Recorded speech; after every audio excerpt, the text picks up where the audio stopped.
मोअज़्ज़िज़ सामाईन, आप सबको मेरी तरफ से अस्सलामु अलैकुम। सामाईन मोहतरम, आज की गुफ्तगू नहायत ही अहम है और इसे जानना हर मुसलमान पर लाजिम है, क्योंकि आज जिस मखलूक का हम तज़किरा करने वाले हैं उससे हमारे पैगंबर सल्लल्लाहु अलैहि वसल्लम ने अपने मानने वालों को पहले ही खबरदार किया है। हालांकि दज्जाल के बारे में हुज़ूर सल्लल्लाहु अलैहि वसल्लम ने बहुत कुछ बताया और ख़बरदार करके डराया भी, लेकिन इसका कुरान में ज़िक्र नहीं मिलता। लेकिन इस कौम का कुरान पाक में ज़िक्र है। कुछ लोगों के नज़दीक ये जिन्नात हैं, कुछ इन्हें हैवान कहते हैं, कुछ इन्हें चीन वाले कहते हैं और न जाने क्या क्या कहते हैं। अब हम इसका तफसीलन जायज़ा लेंगे, लेकिन वीडियो में आगे बढ़ने से पहले आपसे गुजारिश है कि अगर आप हमारे चैनल पर नए हैं तो सबसे पहले हमारे चैनल को सब्सक्राइब कर लें, ताकि हमारी हर नई आने वाली वीडियो आपको वक्त पर मिल सके। सामाईन मोहतरम, हज़रत नूह अलैहिस्सलाम के 3 बेटे थे। साम जिनसे सामी यानी अरब और यहूदी नस्ल चली, हाब जिनसे ईरानी, इंडियन और जर्मन वगैरह, और याफिज वो हैं जिनसे याजूज माजूज नस्ल पैदा हुई। ये पहाड़ी सिलसिले को अबूर करके शुमाल में जा आबाद हुए थे। वस्त एशिया के पहाड़ी सिलसिले के ऊपर इनका फैलाव हुआ। इनके 10-12 बेटे थे, जिनमें से 2 का नाम याजूज और माजूज था, और इन्हीं से आगे याजूज माजूज नस्ल चली। ये 2 अलग अलग कबीले हैं, लेकिन एक साथ रहते हैं, और हज़रत ईसा अलैहिस्सलाम की आखिरी जंग इन्हीं से होगी। इस कौम का तज़किरा कुरान शरीफ में हज़रत ज़ुल्करनैन के हवाले से बयान हुआ है, जो कि एक आदिल बादशाह थे और दूर दराज के मुमालिक में अल्लाह के हुक्म के मुताबिक क़याम सल्तनत के लिए सफ़र करते थे। एक बार इन्होंने अपनी मुहिम 3 सिमतों में बैक वक़्त शुरू की, जिनमें मगरिब, मशरिक़ और शुमाल शामिल हैं। शुमाल की तरफ सफ़र करते हुए इनकी मुलाकात एक कौम से हुई जो तुर्कों की सरजमीन में रहती थी, जो आर्मेनिया और अज़रबैजान की सरहद पर वाक़या थी, और वहाँ 2 पहाड़ों के दरमियान खाली जगह थी, जहाँ से एक फसाद बपा करती हुई कौम आती थी, जो तुर्कों का कत्ल करती, खेत उजाड़ देती और हर तरफ तबाही का नज़ारा छोड़कर चली जाती।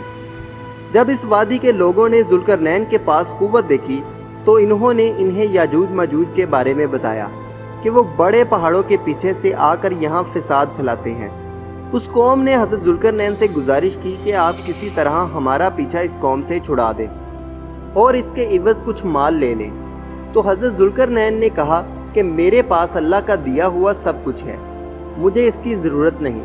इस मसले का आसान तरीन हल ये निकाला गया कि यहाँ एक मजबूत दीवार बना दी जाए, ताकि इनका रास्ता रोका जा सके। इन्होंने तुर्कों से कहा कि वो जिस्मानी कुव्वत से इनका साथ दें। हज़रत ज़ुल्करनैन ने लोहे के बड़े बड़े टुकड़े तरतीब से दोनों पहाड़ों के दरमियान खड़े कर दिए। फिर इनसे कहा कि इन पर आग जलाओ। जब लोहे की चादरें शदीद गर्मी से सुर्ख हो गईं, तो आपने कहा पिघला हुआ तांबा लाओ, ताकि मैं इसे इन लोहे की चादरों पर डाल दूं। इस तरह लोहे के टुकड़े आपस में जुड़ गए और एक मजबूत, सख्त और ऐसी पहाड़ जैसी दीवार खड़ी हो गई जिस पर कोई चढ़ ना सकता था, और इसकी मजबूती की वजह से इसमें सुराख करना भी मुश्किल था। इस दीवार से इन्होंने उन 2 कबीलों को दुनिया से अलग कर दिया। दोस्तों, यजूज मजूज का एक मखसूस तर्ज ज़िंदगी है। उनका खाना पीना दुनिया से अलग है और वो मुसलसल दीवार गिराने की कोशिश करते रहते हैं। कुरान पाक में इसका जिक्र यूं है, यहाँ तक कि वो पहाड़ों के दरमियान पहुंचा तो इन पहाड़ों के एक तरफ एक कौम को देखा जो लगता नहीं था कि कोई बात समझते हो। इन्होंने कहा, ए ज़ुल्करनैन, ये याजूज माजूज इस ज़मीन पर बड़ा फसाद मचाते हैं। क्या हम लोग आपके लिए कुछ महसूल मुकर्रर कर दें, इस शर्त पर कि आप हमारे और इनके दरमियान एक आड़ बना दें? ज़ुल्करनैन ने जवाब दिया, जिस हाल में अल्लाह ने मुझे इख्तियार दिया है वो बहुत कुछ है, बस मेरी मदद करो मेहनत से, ताकि मैं तुम्हारे और इनके दरमियान खूब मजबूत दीवार बना दूं। दोस्तों, ये बताता चलूं, जब याजूज माजूज के खरूज का वक़्त नज़दीक आएगा तो वही दीवार जिसे वो रोज़ाना गिराने की कोशिश करते रहते हैं और इसमें सुराख करने के लिए पूरा दिन कोशिश करते रहते हैं, और वो जब काफ़ी हद तक दीवार में सुराख कर चुके होते हैं तो इनका अमीर इनसे कहता है कि बस बाकी काम कल मुकम्मल करेंगे, और वो वापस लौट जाते हैं। اور جب اگلے دن آتے ہیں تو وہ سوراخ پھر پر ہو چکا ہوتا ہے، لیکن جب ان کے نکلنے کا وقت آئے گا تو وہ دیوار میں سوراخ کر رہے ہوں گے، تو ان کا امیر کہے گا کہ اب واپس چلو، باقی کام انشاءاللہ کل مکمل کریں گے۔ اور جب وہ اگلے روز آئیں گے تو دیوار ایسی ہی ہوگی جیسی وہ چھوڑ کر گئے ہوں گے، اور وہ انتہائی پرجوشی سے دیوار کو توڑ دیں گے اور باہر نکل آئیں گے۔ اس وقت حضرت عیسیٰ علیہ السلام دجال کو قتل کر رہے ہوں گے، تو اللہ کا حکم ہوگا کہ آپ اپنے ساتھیوں کو لے کر قلعہ بند ہو جائیں، کیونکہ میں نے وہ قوم نکال دی ہے جس سے لڑنے کی طاقت کسی کے پاس نہیں۔ عیسیٰ علیہ السلام اپنے ساتھیوں کو لے کر ایک پہاڑ پر قلعہ بند ہو جائیں گے، تو یاجوج ماجوج ہر طرف تباہی مچاتے ہوئے آئیں گے۔ جب ساری دنیا پر ان کا قبضہ ہو چکا ہوگا تو وہ کہیں گے آسمان والوں کو ختم کر دیا جائے، تو وہ آسمان کی طرف تیر چلائیں گے جو سرخ ہو کر واپس آئیں گے۔ پھر وہ کہیں گے کہ ہم نے دنیا والوں کو بھی ختم کر دیا اور آسمان والوں کو بھی۔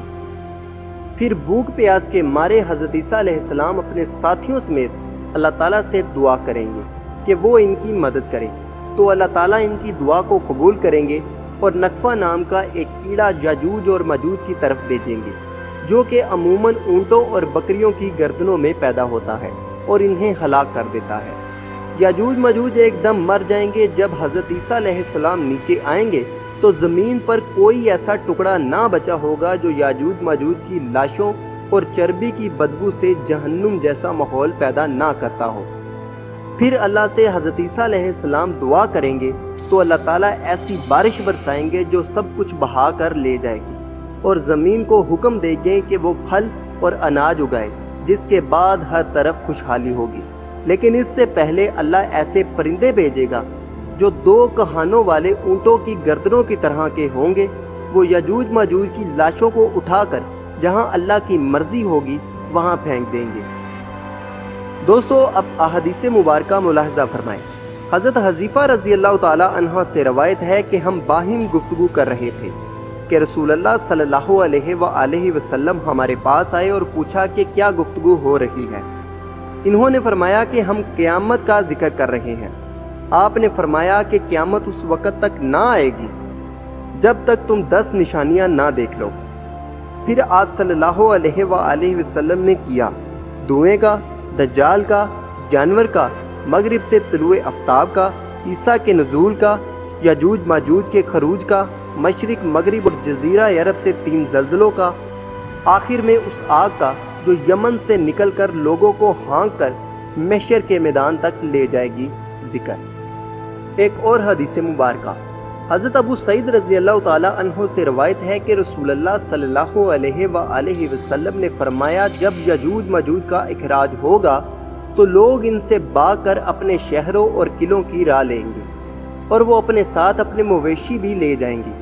وہ زمین کے سارے پانی پر قابض ہو جائیں گی اور دریا اس طرح خشک ہوں گے کہ ان کے بعد جو شخص بھی وہاں سے گزرے گا کہے گا کہ کیا کسی زمانے میں یہاں پانی بھی ہوا کرتا تھا۔ پھر اللہ تعالیٰ ان لوگوں کی طرف ایک کیڑا بھیجے گا جو ان کی گردنوں پر حملہ آور ہوگا، چنانچہ وہ سب مر جائیں گے۔ پھر حضرت نواس بن سمان رضی اللہ تعالیٰ عنہ سے روایت ہے کہ رسول اللہ صلی اللہ علیہ وآلہ وسلم نے فرمایا کہ ان کی تعداد چیونٹیوں کی طرح گنی نہیں جا سکے گی، یہاں تک کہ مسلمان کئی سالوں تک یاجوج ماجوج کی کمانوں، تیروں اور ڈھالوں کو بطور ایندھن استعمال کریں گے۔ معزز سامعین، انشاءاللہ اگلے حصے میں آپ کو یاجوج ماجوج کی دیوار کہاں ہے اور اس کے بارے میں وہ معلومات بتائیں گے جو آپ نے کم سنی اور دیکھی ہوگی۔ آج کی ویڈیو کے حوالے سے اگر آپ کے ذہن میں کوئی بھی سوال ہو تو لازمی کمنٹ کریں، ہم آپ کو اس کا جواب دینے کی مکمل کوشش کریں گے۔ اپنا خیال رکھیں۔ اللہ حافظ، اللہ نگہبان۔